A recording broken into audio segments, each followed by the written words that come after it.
नमस्कार, हिंदी साधन चैनल में आप सभी का एक बार फिर से हार्दिक स्वागत है।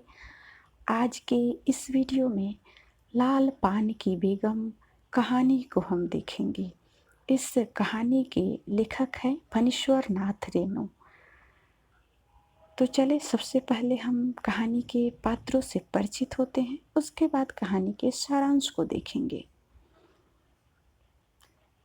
विषय वस्तु में है पात्र परिचय, लाल पान की बेगम कहानी का सारांश। कहानी के पात्र हैं बिरजू की माँ, नायिका और एक सशक्त महिला जो कि सबको साथ लेकर चलने में विश्वास रखती है, जो कि पल में रूठती है और उतनी ही जल्दी ठीक भी हो जाती है, यानी उतनी ही जल्दी मान भी जाती है। बिरजू के पिता एक डरपोक किस्म के इंसान जो खुद की चाह को सदैव दबा कर रखते हैं। बिरजू, चंपिया, ये दोनों भाई बहन हैं इस कहानी में। मखनी फुआ जिनका कोई नहीं है। जंगू की पुतुहू, एक मुहजोर नवविवाहित स्त्री जो बिरजू की माँ से नहीं डरती है। सुनरी गांव की एक स्त्री।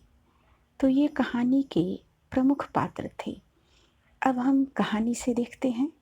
लाल पान की बेगम कहानी नारी सशक्तिकरण को केंद्र में रखकर लिखी गई है।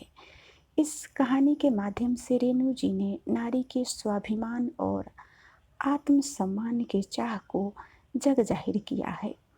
गांव में महिलाओं के मध्य होने वाले मखौल का जीवंत चित्रण इस कहानी में मिलता है।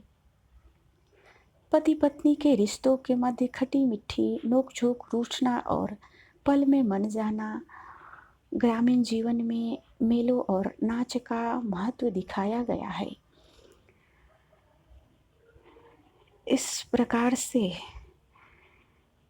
किस प्रकार से बच्चे और बूढ़े दोनों मेलों के लिए उत्साहित रहते हैं, तो उस उत्साह को भी इस कहानी में दिखाया गया है। अब कहानी के सारांश की तरफ हम आगे बढ़ते हैं। कहानी की शुरुआत बिरजू की माँ के गुस्से के साथ होती है, जहाँ एक ओर बिरजू उसे शकरकंद खाने की हठ किए हुए था। चंपिया भी जो सामान लेने गई थी अभी तक लौटी नहीं थी और बेचारा बकरा कुकुरमाछी के कारण परेशान हो रहा था। इन सब के कारण बिरजू की माँ गुस्से में थी। मखनी फुआ उसी वक्त नाच देखने जाने की बात छेड़ देती है। गुस्से में बिरजू की माँ कहती है कि फुआ को कुछ भला बुरा कह देती है, जिससे उनको बुरा लग जाता है और वहाँ से चली जाती है।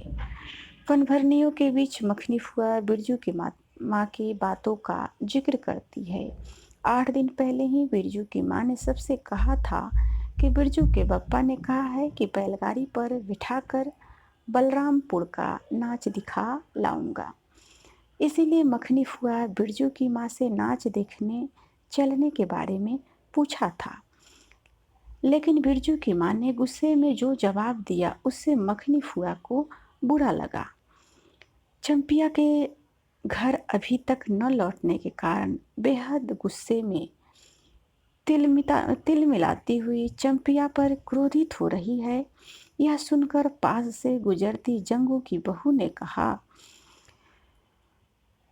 चल दीदिया चल, इस मोहल्ले में लाल पान की बेगम बसती है।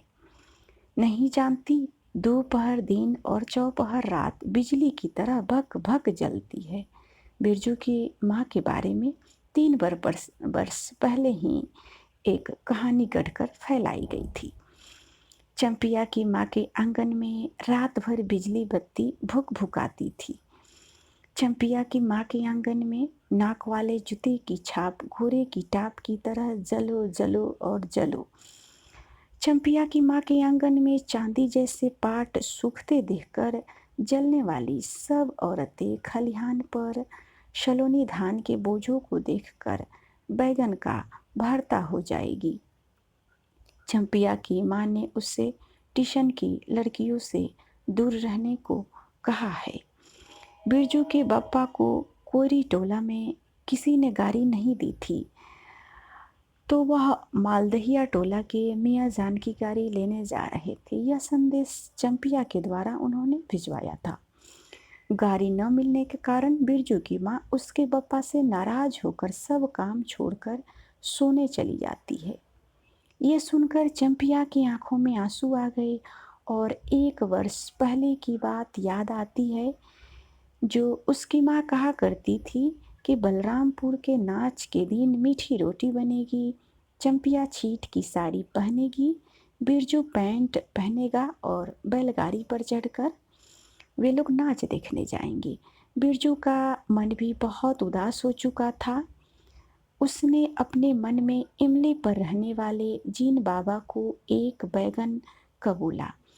तो बिरजू गाछ का सबसे पहला बैगन जो उसने खुद रोपा था, उस बैगन को जीन बाबा को वह चढ़ावे के रूप में चढ़ाने के लिए कहता है कि अगर वह बलरामपुर नाच देखने जाएगा तो जीन बाबा को अपने हाथ का रोपा हुआ खुद के बैगन के गाछ का जो बड़ा बैगन होगा वह उन्हें अर्पित करेगा।